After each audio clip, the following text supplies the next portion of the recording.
Namaste, I'm Julie. Welcome to Your Self Yoga for Menopause. I am a certified yoga teacher and menopause specialist, and I help women take their first steps on the yoga mat to help with the menopause and the symptoms. Having worked with thousands of women, I've seen firsthand the struggles that women have when practicing yoga at home. So I want to share with you today 5 common mistakes that women make when it comes to practicing yoga at home. And I also have a free download if you're just starting out on yoga. Check in the description below. So mistake number 1 is not practicing content that's right for you and your body, right?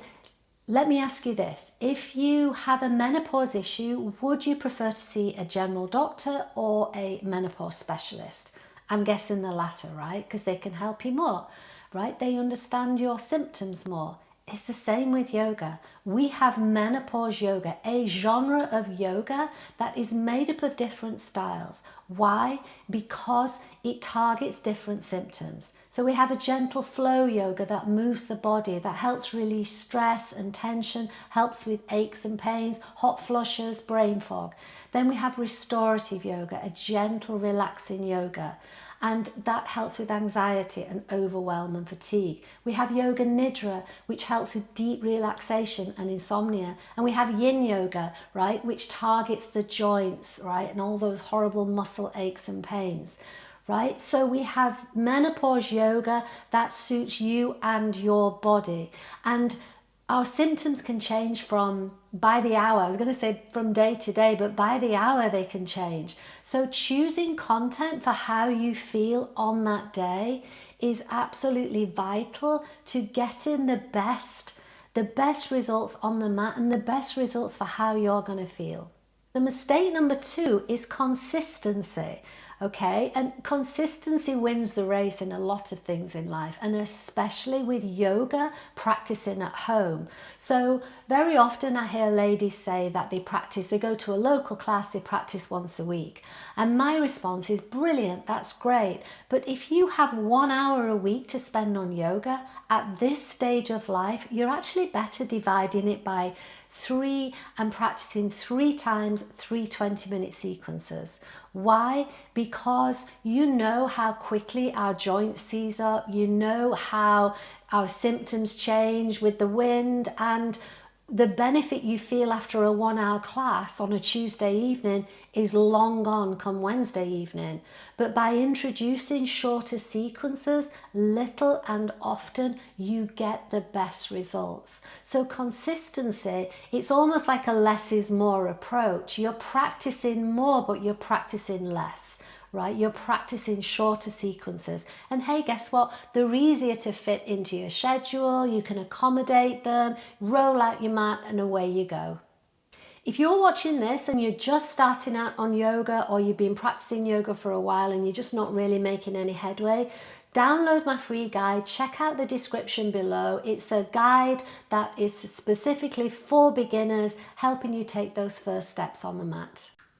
So mistake number 3 is not having any clarity about your practice, having no direction, and you're just practicing videos ad hoc. And the issue with this is there's no structure, right? You have nothing to aim for. There's nothing pulling you through or guiding you.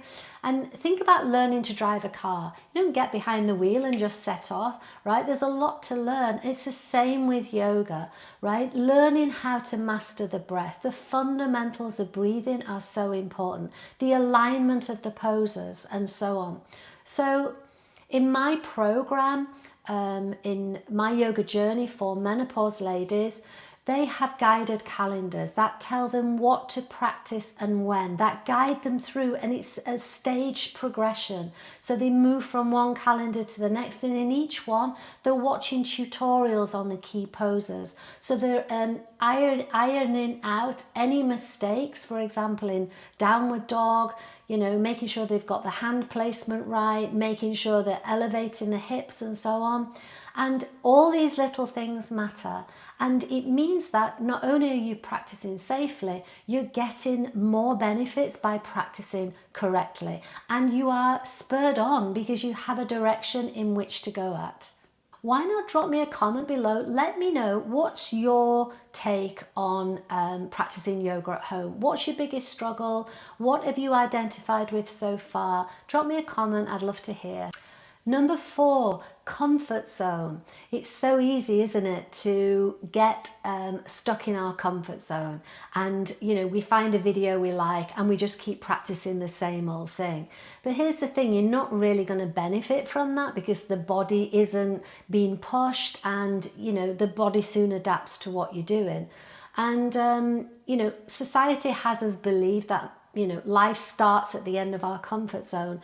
And, I think that's a little bit overwhelming for women at this stage of life. I prefer to say, stretch your comfort zone. You don't have to necessarily step outside of it. So how would you do that in your practice? It would start with your content, right? Switching up your content, trying something new, trying a different class. Maybe even joining a live class from home. I run live classes, and dropping in on a live class so you're practicing at the same time as everyone else. There's a real energy about it. Taking a short course, watching some tutorials, learning the fundamentals of yoga and alignment for posers. Maybe even booking yourself on a retreat. It doesn't have to be residential. You could do a day retreat. I run menopause day retreats, and lots of women show up to practice the yoga and take the yoga that little bit further and learn about menopause. So there's lots of different ways in which you can stretch your comfort zone and get out of the habit of the same old, same old. If you always do what you've always done, you'll always get what you've always got. And the challenge with always practicing the same thing and not really pushing yourself that little bit further is that we can become weary. And what happens when we get weary? We tend to give up. And that's the last thing we want. I have ladies in my program who start at stage 1, they follow through it, and by stage 6, stage 7, they can stand on their heads. How about that? With a guided program that stretches you and pushes you in a very gentle way, anything is possible. Finally, mistake number 5 is not belonging to a community. Why is this important? Because it can be very isolating practicing at home. When you go to a live class, you've got the energy of being practicing alongside other people, meeting other people, and it can be very lonely. It can be very hard to get motivated sometimes when you're practicing at home. So being part of a community, however, you're all doing the same thing and all dropping in online and commenting on the same classes that you're practicing, learning the same tips and techniques, and sharing the experience, right? And chances are you then meet up on a retreat and you feel like you already know these people. So community is super important. Join my free Facebook group as a start and there's a wealth of information, tips, advice and guidance, and meet other women who are all looking for a natural way to help with the menopause and have chosen yoga. So even if you're just starting out, come on, join us. We'd love to have you. I hope you've enjoyed this video. Let me know what resonated most with you. Don't forget to download my free guide for beginners starting yoga at home, and also come and join my Facebook group. If you like this video, give me a thumbs up, subscribe to the channel, and then you won't miss out on future videos, and I'll see you again soon.